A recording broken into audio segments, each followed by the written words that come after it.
Kyle Martinez walked through the long metal halls of Station Nexus Prime. The space station was huge, bigger than any city on Earth. It floated in empty space between 12 different star systems. This was where all the alien races came to talk and make deals. Kyle was the human ambassador. He had been doing this job for 2 years now. He liked meeting new alien species and learning about their worlds. But something always felt strange when he talked to them. They seemed nervous around him even when he was being friendly. Today was different. Kyle could feel it as soon as he entered the main council chamber. The room was round with seats arranged, in a circle. Each seat was made for a different type of alien body. Some aliens were tall and thin like sticks. Others were short and round. A few looked like giant bugs with many arms. Ambassador Thexel from the Meridian Empire sat in his floating chair. His blue skin was darker than usual, which meant he was worried. Next to him sat the Zephyrian representative, her insect wings folded tight against her back. Even the water-breathing depth ambassador seemed uncomfortable in his glass tank. Kyle sat down in the human seat. It was simple compared to the others, just a regular chair. He smiled at the other ambassadors, but none of them smiled back. "Good morning, everyone," Kyle said. "What's on today's agenda?" The silence lasted too long. Finally, Thexel spoke. His voice shook a little. "Ambassador Martinez, we have received troubling news. A faction calling themselves the Hegemony has made threats against human space." Kyle nodded. Earth had picked up some angry messages from an unknown group, but nothing serious. "We're aware of the situation. Our military is keeping an eye on things, but we don't expect any real trouble." The aliens looked at each other. Some made small sounds that Kyle knew meant fear in their languages. "Perhaps," said the Zephyrian ambassador, "you should take this more seriously." Kyle was confused. Why? It's just one small military group. Even if they tried something, Earth's defenses can handle it. More worried looks passed between the aliens. Kyle wondered what he was missing. Meanwhile, in another part of the station, Dr. Lisa Thompson was working late in the research section. She was a xenobiologist, which meant she studied alien life forms. But tonight she was looking at something different. She had found some old files in the station's computer system. The files were marked with warnings in 12 different alien languages. Lisa's translator struggled with some of the older text, but she could make out the important parts. The files talked about something called Deathworld species, and a law that banned war against them. The law was old, very old. It had been in place for 50,000 years. Lisa read more. The files said that any species that made war against a Deathworld species would be destroyed completely. Not just defeated, destroyed. Every ship, every city, every member of that species would be wiped out by the combined fleets of all other galactic civilizations. But the files didn't explain what made a species from a Deathworld so dangerous. They just said that war against them was forbidden, and the punishment for breaking this law was total extinction. Lisa saved the files to her personal computer. She wanted to study them more, but something told her to be careful about who she shared this information with. Back on Earth, Colonel Jake Peterson was leading a training exercise in the Rocky Mountains. His soldiers were practicing something called extreme environment combat. To humans, this meant fighting in places with bad weather, dangerous animals, and rough ground. The exercise was simple. 2 teams of 50 soldiers each had to cross 30 miles of mountain forest. They had to avoid the enemy team while carrying heavy packs and wounded teammates. The mountains were cold and snow was falling. Wild bears and mountain lions lived in these woods. Jake watched his soldiers work. They moved in small groups, talking to each other with hand signals. When one team found the other, they fought, with practice weapons. The soldiers who got shot had to be carried by their teammates. To Jake, this was normal training. His soldiers needed to be ready for anything. But if any alien from the Galactic Council had watched this exercise, they would have been terrified. The humans were running through a forest full of predators and freezing weather. They were carrying extra weight and still fighting complex battles. They worked together like a machine, but each soldier could also think and act on their own. Most alien species came from worlds with gentle weather and few dangerous animals. The idea of training in such a harsh place would seem impossible to them. The idea that humans did this for fun would seem insane. Jake's radio crackled. "Colonel Peterson, we've got a message from Space Command. Priority 1. Jake picked up the radio. "This is Peterson. Sir, we've received word that Ambassador Martinez needs immediate military consultation. Something about a threat from an alien faction called the Hegemony." Jake looked around at his soldiers. They were still running through the snow, still fighting, still carrying their wounded. They looked cold and tired, but none of them had given up.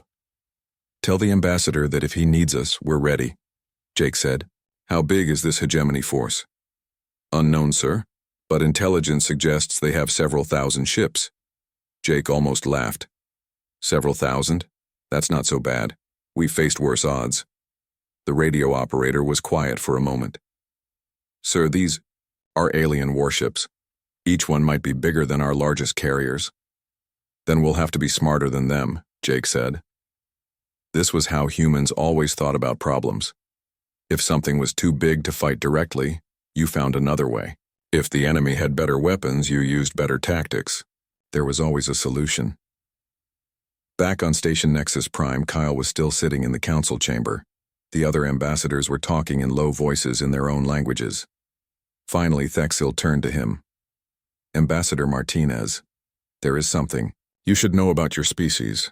Kyle waited. "According to our oldest laws, humans are classified as a Deathworld species. War against your kind is forbidden throughout the galaxy." Kyle blinked. "Forbidden? Why?" "Because," Thexil said quietly, "Deathworlders don't just win wars. They end civilizations." At that moment, Kyle's communication device beeped. He looked at the message and his face went pale. "The Hegemony just attacked one of our colony ships," he said. The alien ambassadors stared at him in horror. Not because they were afraid for the human colonists, they were afraid of what the humans would do next. Council historian Veltar was very old, even by his species' standards.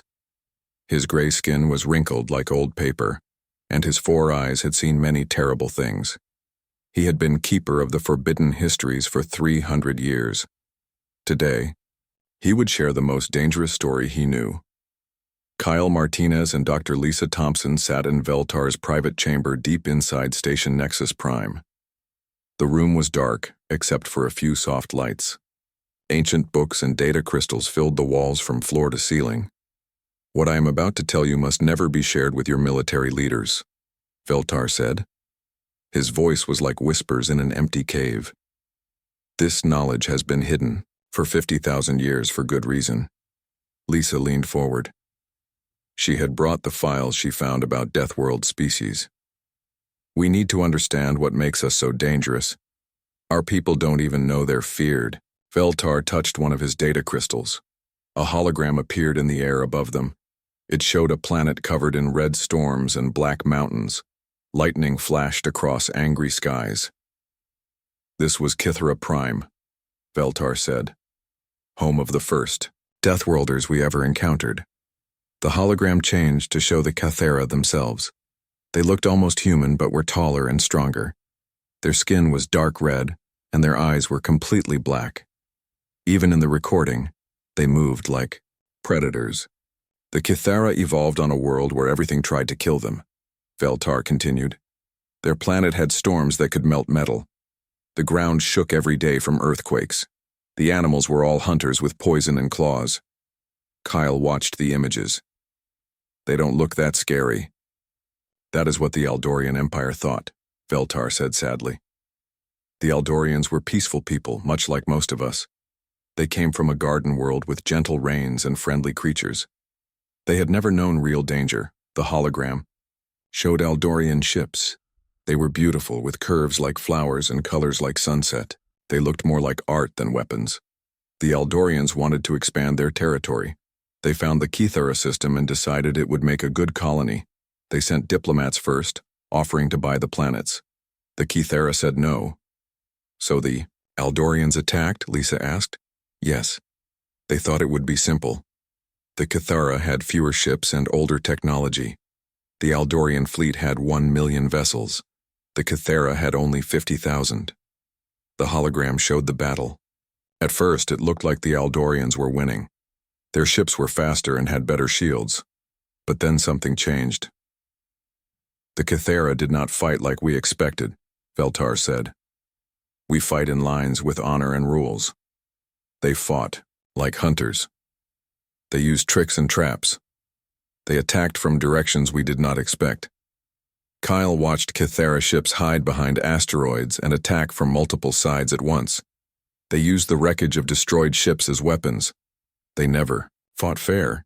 In 6 hours, the Aldorian fleet was destroyed. 1 million ships became space dust. But that was not the end. The hologram changed to show Cathara ships following the few Aldorian survivors home. The Cathara did not just win the battle. They followed the survivors back to Aldorian space. They studied every planet, every base, every ally. Veltar's voice grew quieter. Then they began to hunt.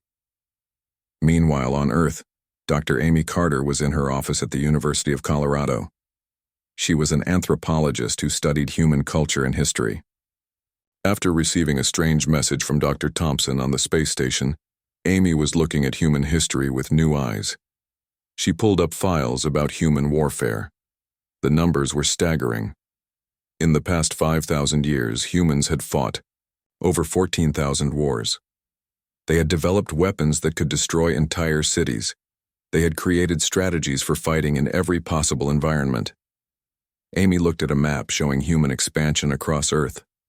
Humans lived everywhere. They had cities in deserts where nothing else could survive. They built homes on frozen islands near the North Pole. They made farms in jungles full of dangerous animals. Most alien species stayed on the safe parts of their planets. Humans had conquered every dangerous place on theirs.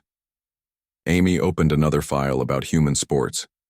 Even their games were violent. Football players crashed into each other wearing armor. Boxers punched each other until one fell down. People climbed mountains for fun, even though many died trying. She began to understand what made humans different. They saw danger as a puzzle to solve, not something to run from. Back on the space station, Veltar continued his story. The Cathara spent 5 years hunting the Aldorians, he said. They did not just attack military targets. They destroyed everything connected to the Aldorian Empire. The hologram showed planet after planet going dark. Trading partners were eliminated because they had sold metal to the Aldorians. Neutral worlds were attacked because they had allowed Aldorian ships to refuel. Even species that had only sent diplomats to Aldorian parties were hunted down. Kyle felt sick. How many died? 17 civilizations were completely wiped out. Billions of beings, entire species that no longer exist. Lisa stared at the hologram. What stopped them? The rest of the galaxy united against them. Every remaining species put aside their differences and formed the largest military alliance in history. Even then, we barely managed to negotiate peace. Negotiate? Kyle asked. You mean you didn't defeat them? Veltar laughed, but it was not a happy sound. Defeat them? Young human, the Cathara stopped fighting because they got bored. They had proven their point. The galaxy learned to leave Deathworlders alone. At that moment, alarms began ringing throughout the station. Red lights flashed in the corridors outside. Kyle's communication device activated. Ambassador Martinez, this is Captain Ben Rodriguez on the colony ship New Horizon. We are under attack by unknown vessels. They're calling themselves the Hegemony. Kyle stood up quickly. How many ships? Approximately 3,000, sir. We have 200 colonists aboard. We're not a military vessel. Lisa grabbed Kyle's arm. 3,000 ships against 200 civilians? Veltar closed his eyes. It has begun again. Kyle spoke into his communicator. Captain Rodriguez, what is your status? Sir, the Hegemony. Commander is demanding our surrender. He says humans are weak and unworthy of space travel. He's giving us 1 hour to abandon ship. Can you defend yourselves? There was a pause. Then Captain Rodriguez's voice came back, and he sounded almost confused. Sir, we've been looking at their ships. Their weapons are old. Their formation is sloppy.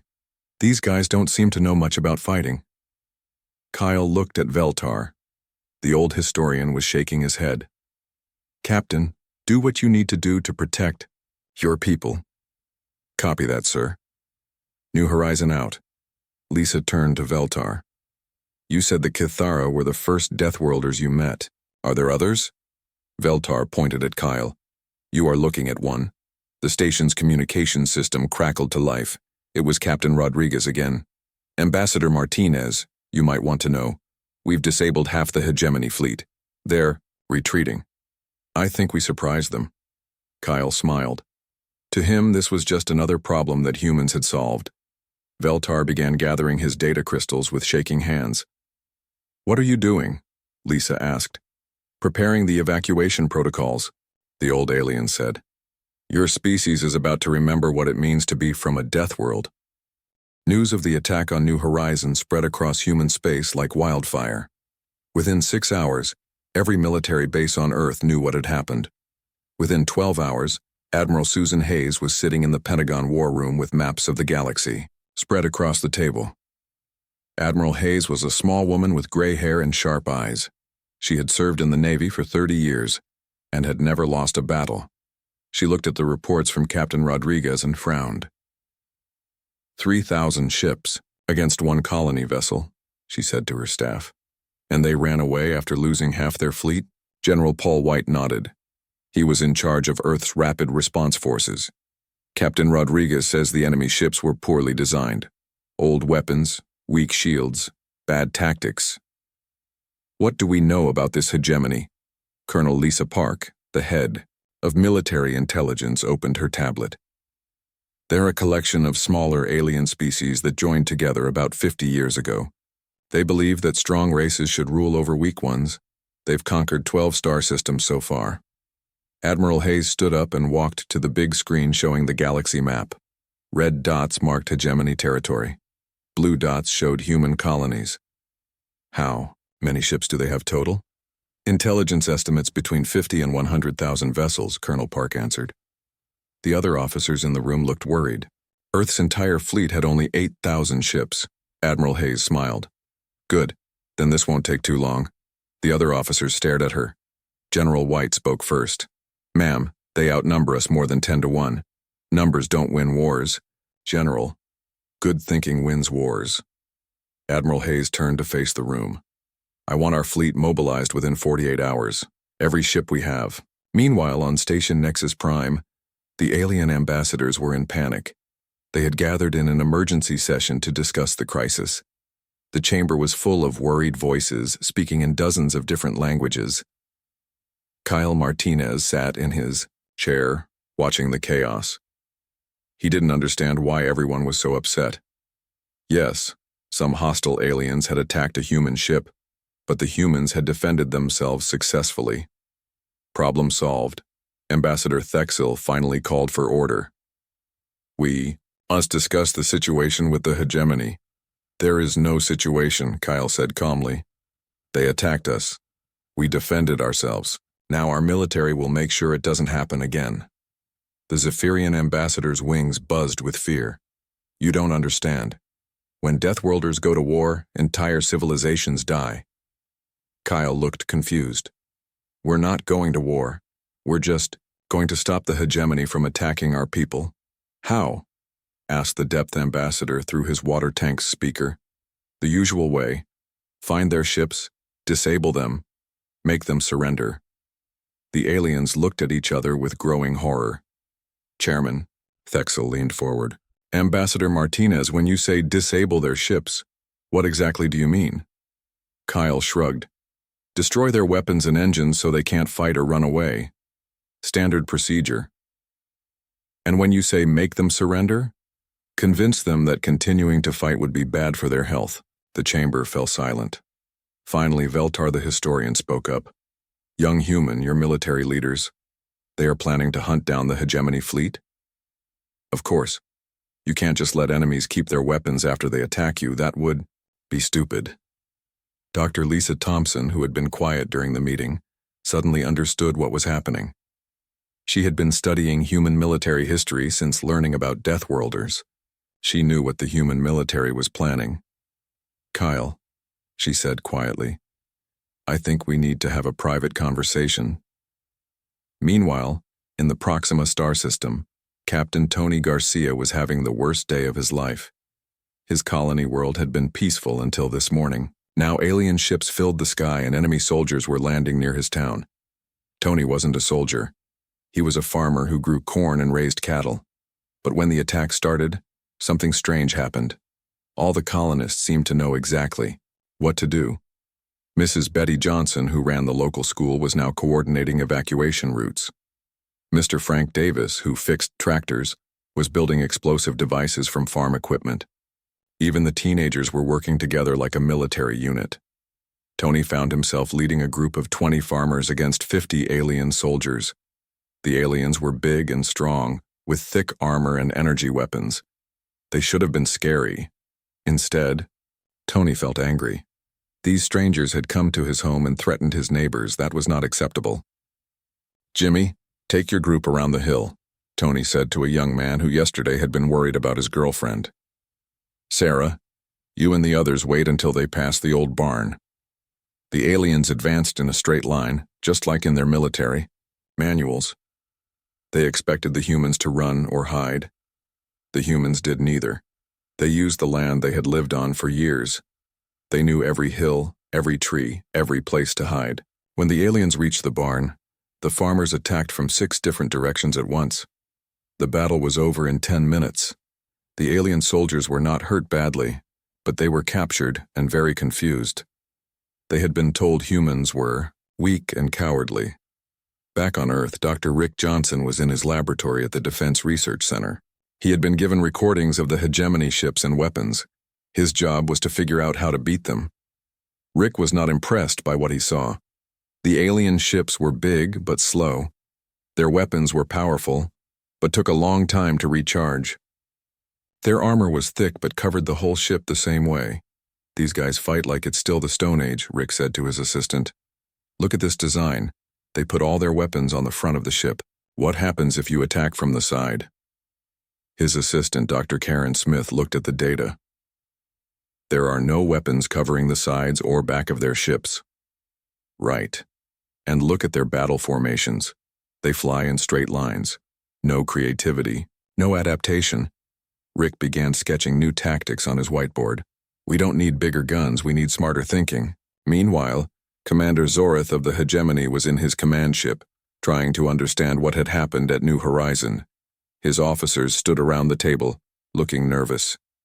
"Explain to me," Zorith said in his deep voice, "how we lost 1,500 ships to one human vessel." Captain Vexus Tar, his second in command, studied the battle recordings. "Sir, the humans did not fight as we expected. They used their ship's engine as a weapon. They turned their cargo containers into missiles. They even used their emergency lifeboats to attack our fighters." "Lifeboats?" "Yes, sir. They filled them with explosives and crashed them into our ships." Zorith stared at the screen. "What kind of species uses their escape pods as weapons?" "The humans also sent messages during the battle," another officer reported. "They were unusual."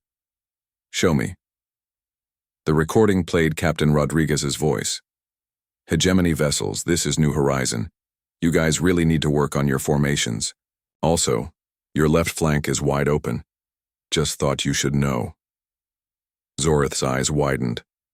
The humans had been giving tactical advice to their enemies during the battle. "Sir?" Captain Vextar said quietly. "I recommend we withdraw from human space immediately." "Withdraw? We have 100,000 ships, they have less than 10,000. "Yes, sir, but I don't think they fight like normal species." At that moment, alarms began ringing throughout the Hegemony command ship. An officer ran up to Zorith. "Sir, our scouts report human ships massing near the border, thousands of them." "How many? Thousands?" "All of them, sir. Every human ship in their fleet is moving toward our territory." Zorith looked at the tactical display. The human ships were not arranged in the standard battle formations he knew. Instead, they moved in small groups that seemed to dance around each other. "What are they doing?" he asked. Captain Vextar studied the patterns. I don't know, sir, but I don't think we want to find out. Back on Station Nexus Prime, Kyle was finally beginning to understand why everyone was so afraid. Dr. Thompson had shown him the historical records of what happened when Deathworlders went to war.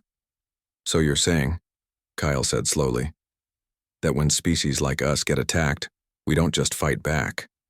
We eliminate the threat completely? That's what the records show, Lisa answered. Deathworlders don't think about winning battles. They think about ending wars permanently. Kyle considered this. It actually made sense from a human perspective. If someone kept attacking you, the logical solution was to make sure they couldn't attack anyone ever again. But we're not planning to wipe out the hegemony species, Kyle said. We just want them to stop attacking people.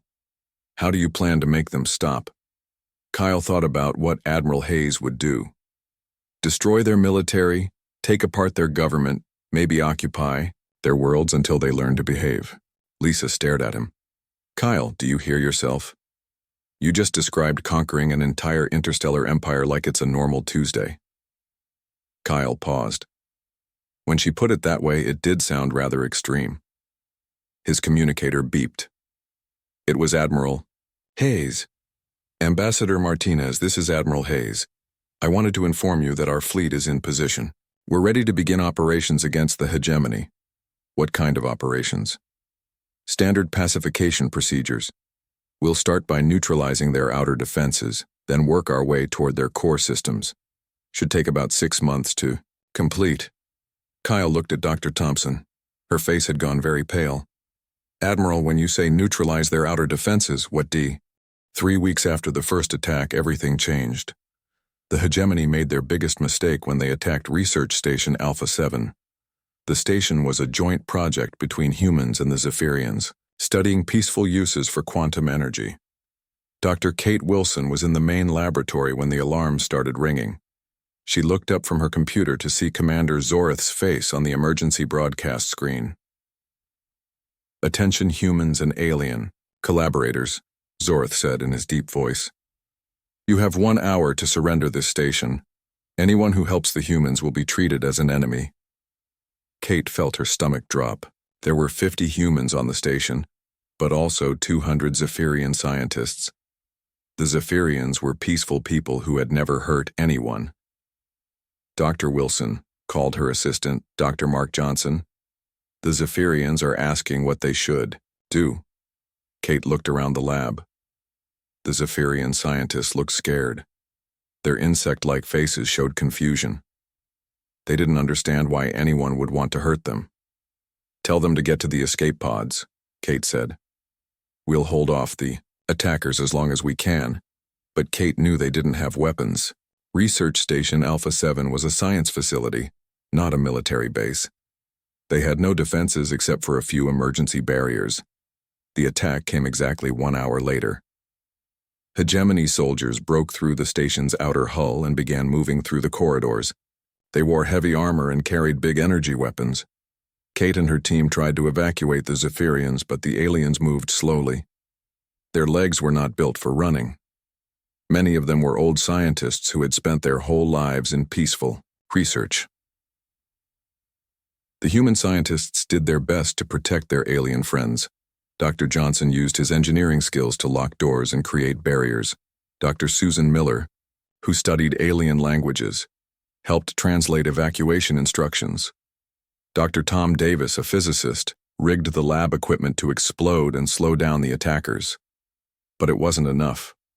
The hegemony soldiers were too many and too well armed. Kate watched in horror as the soldiers cornered a group of elderly Zephyrian researchers. The aliens tried to explain that they were not warriors, just scientists. The hegemony soldiers didn't care. The massacre lasted 20 minutes. When it was over, 130 Zephyrians were dead. Among the human survivors, Kate and 15 others managed to escape in the last working pod. As their escape pod flew away from the burning station, Kate sent an emergency message to Earth.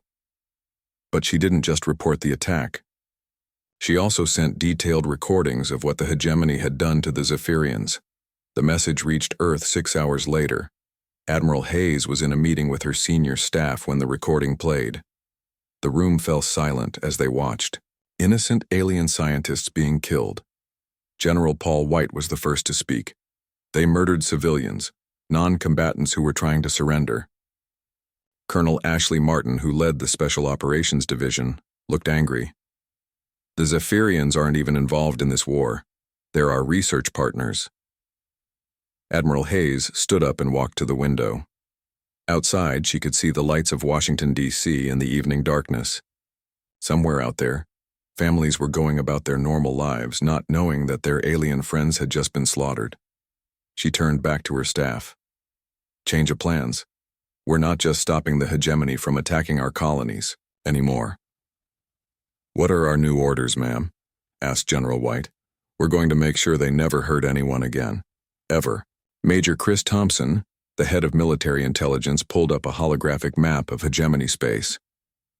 Admiral, our current plan involves 47 key systems. Are you talking about expanding the operation? Admiral Hayes looked at the map. Red dots showed hegemony military bases. Yellow dots showed their industrial centers. Green dots showed their civilian populations. I'm talking about Operation Broken Chain, she said quietly. The other officers looked at each other. Operation Broken Chain was a theoretical plan that had never been used. It wasn't about winning a war. It was about making sure the enemy could never fight another war again. Ma'am, Colonel Martin said carefully, Operation Broken Chain involves dismantling their entire military infrastructure, their shipyards, their training facilities, their command centers, everything. I know what it involves, Colonel. It also involves occupying their home worlds and restructuring their government. Yes. Major Thompson looked at his data. Admiral, that's not a military operation. That's conquering an entire civilization. Admiral Hayes turned to face her staff. Major, they just murdered 200 innocent scientists whose only crime was working with humans. What would you call that? An atrocity, ma'am. Then we respond appropriately. Meanwhile, on Station Nexus Prime, the alien ambassadors were receiving the same news. The chamber was filled with horrified voices as they watched the recordings. From Research Station Alpha 7. Kyle Martinez sat in his chair staring at the screen. He had known some of the Zephyrian scientists personally. Dr. Zixtel had taught him about quantum mathematics. Dr. Velyar had shared stories about her homeworld's beautiful crystal gardens. Now they were dead. Ambassador Thexil spoke into the silence. This changes everything. The hegemony has attacked non-combatants. They have killed civilians from a neutral species. The Zephyrian ambassador, Velyisa, was crying. In her species, tears were blue and glowed softly. My people, they were just scientists. They wanted to help everyone. Kyle felt something cold and hard settle in his chest. He had been trying to keep this conflict small, to solve it diplomatically. But the hegemony had crossed a line that couldn't be uncrossed. I need to contact Earth, Kyle said quietly. Ambassador Martinez, Thexil said. What will your people do now? Kyle looked around the chamber. All the alien ambassadors were staring at him with fear in their eyes. They'll do what humans always do, Kyle said. They'll solve the problem. Back. On Earth, President Helen Martinez was addressing Congress. The chamber was packed with senators and representatives, all wanting to know how America would respond to the attack. My fellow Americans, the president said, today we received news that our friends and research partners, the Zephyrian people, have been murdered by the hegemony forces. These were not soldiers. They were scientists, teachers, and researchers, whose only goal was to make the universe a better place. The chamber was silent. I have authorized Admiral Hayes to begin full military deployment against the hegemony. Our goal is not revenge. Our goal is to ensure that this never happens again, to anyone. Congressman Bill Roberts raised his hand. Madam President, what does full military deployment mean in this context? President Martinez looked directly at him. It means we will dismantle the hegemony's ability to wage war.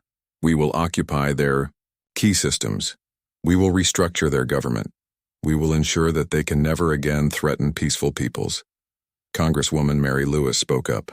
Madam President, that sounds like you're talking about conquering an entire alien empire. If that's what it takes to protect innocent people, then yes. The broadcast of the president's speech was transmitted across the galaxy. On every world, every station, every ship, aliens watched the human leader calmly discuss the conquest of a 100-star empire, like she was talking about a road construction project. In the hegemony capital system, Commander Zorith was watching the speech with growing panic. His military advisors stood around him, all looking worried. "Sir," Captain Vextar said, "our intelligence reports that human fleets are moving toward all of our major systems simultaneously." Zorith looked at the tactical display. Human ships were approaching from dozens of directions at once, but they weren't attacking yet. They were just surrounding everything. "How many ships do they have?" Zorith asked. "Our counts show approximately 8,000 human vessels, sir." 8,000 against our 100,000? They're outnumbered more than 10 to 1. Captain Vextar looked at his data again. "Sir, there's something else. The human ships aren't arranged in any formation we recognize. They're moving in small groups, but those groups seem to be coordinating in ways we can't predict." "What do you mean?" "Sir, it's like they're not thinking about individual battles. They're thinking about the entire war at once." At that moment, another officer ran into the command center. "Sir, we're receiving a transmission from the human fleet." "Put it on screen." The image showed Captain Steve Anderson, commander of the Human Task Force. He was a middle-aged man with gray hair and calm eyes. He looked like someone's father, not a military commander preparing to conquer an empire. "Commander Zorith," Captain Anderson said in a friendly voice, "this is Captain Anderson of the Human Defense Force. We need to talk." Zorith straightened up. "I will not surrender to you, human." Captain Anderson smiled. "I'm not asking you to surrender, Commander. I'm asking you to think. You attacked our research station and killed our friends. Now we have to solve this problem. Your 8,000 ships cannot defeat our 100,000. Commander," Captain Anderson said patiently, "we're not here to defeat your ships. We're here to take apart your entire military structure. Your shipyards, your training facilities, your supply lines, your command systems. All of it." Zorith felt ice in his veins. "That's impossible." "Actually, it's pretty straightforward. We've been planning this for 3 weeks. Would you like to see our timeline?" 6 months later, the war was over. Not because the hegemony had been destroyed, but because they no longer existed as a military threat. Admiral Nancy Davis stood on the bridge of her flagship, looking out at the former hegemony capital world. Below, the planet looked peaceful. No burning cities, no destroyed buildings. The human occupation had been surprisingly gentle. Food shipments arrived on schedule. Medical supplies reached every hospital. The power grid still worked. But the military bases were gone. The weapons factories had been converted to make farming equipment. The warships had been scrapped or turned into cargo vessels. The hegemony's ability to make war had simply vanished. "Admiral," said her communications officer, "we're receiving a message from Ambassador Martinez on Station Nexus Prime. Put him through." Kyle's face appeared on the screen. He was in the council chamber, and Admiral Davis could see alien ambassadors sitting behind him. "Admiral Davis, how is the situation in former hegemony space?" "Peaceful, sir. The transition governments are working well. Most of the population seems relieved that the fighting is over." This was true. The hegemony had ruled through fear and violence.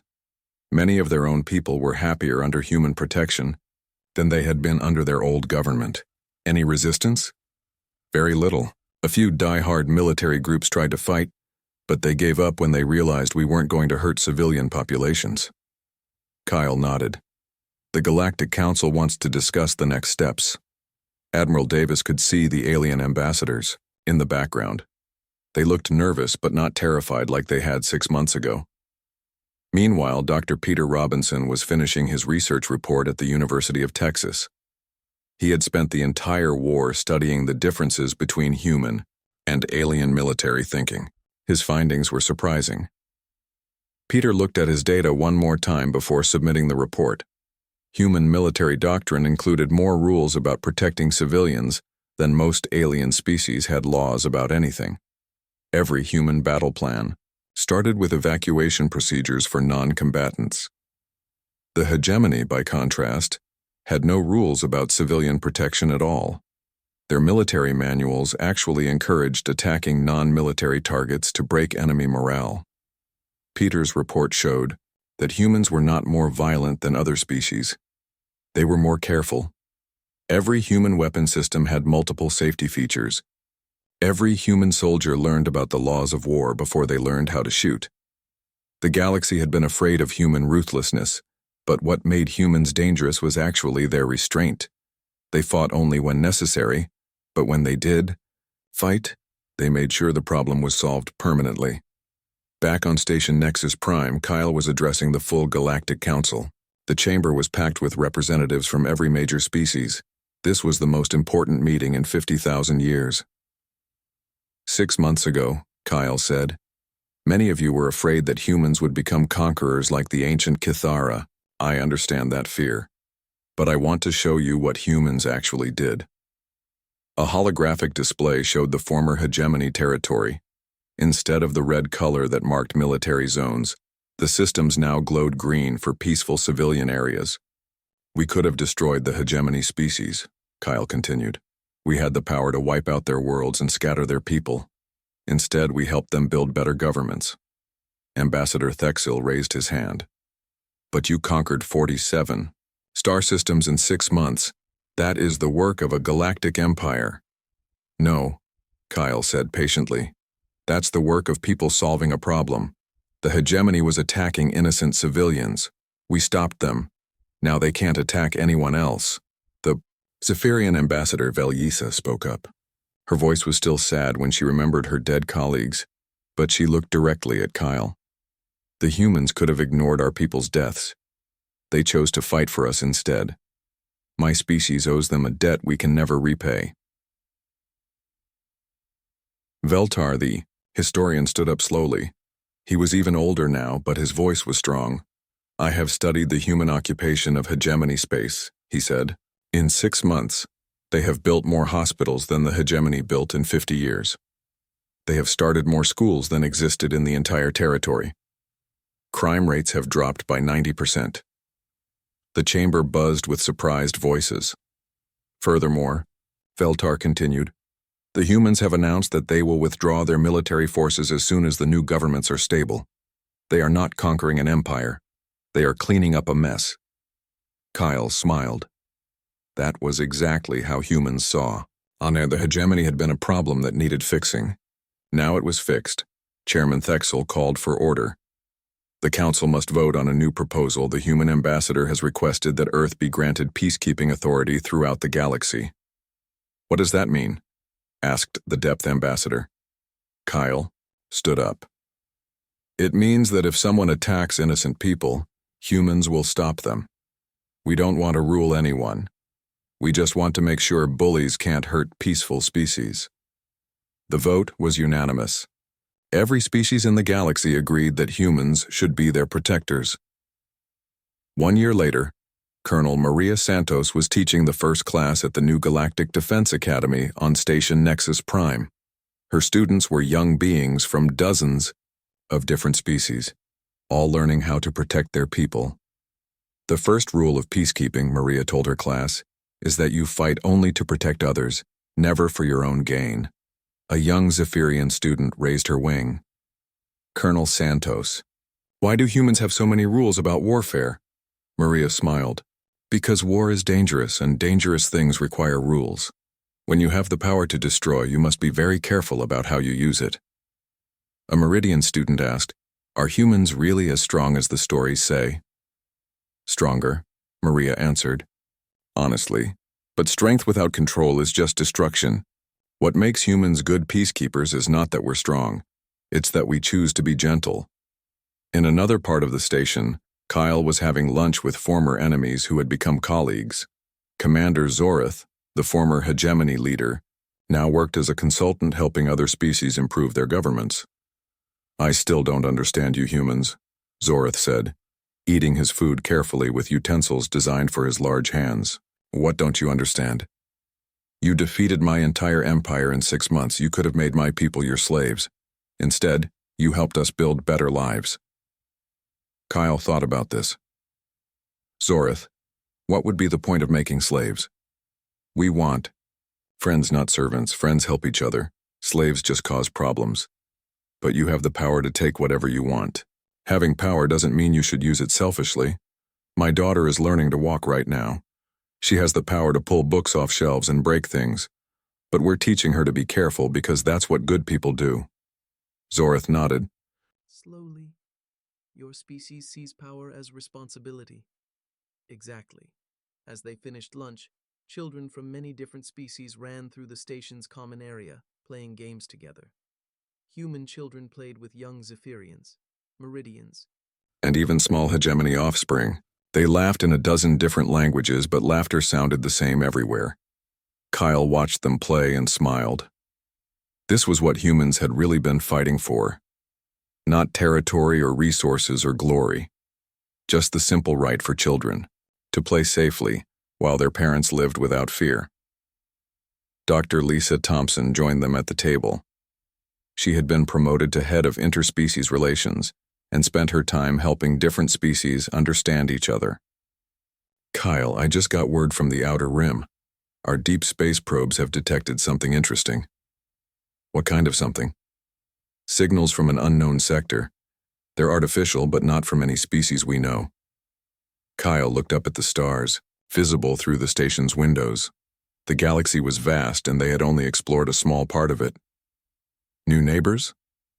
Maybe. The signals seemed to be coming from very far away. It could be another galactic civilization. Friendly or hostile? Lisa shrugged. Unknown. But if they're hostile, at least now the galaxy has someone to call for help. Kyle nodded. Humans had found their place in the universe. They weren't conquerors or destroyers. They were protectors. And if new threats came from the darkness between stars, they would be ready. The galaxy had learned that Deathworlders weren't monsters. They were guardians, and sometimes that was exactly what the universe needed. Far beyond the edge of known space, ancient machines detected the human radio signals and began to wake up. They had been sleeping for 1,000,000 years, waiting for the galaxy to become strong enough to be worth conquering. But that was a problem for another day. For now, children played safely in the light of peaceful stars, protected by people who understood that true strength came from choosing when not to fight. The war against Deathworlders remained banned throughout the galaxy. But now, for the first time in 50,000 years, that law existed to protect the attackers, not the Deathworlders themselves.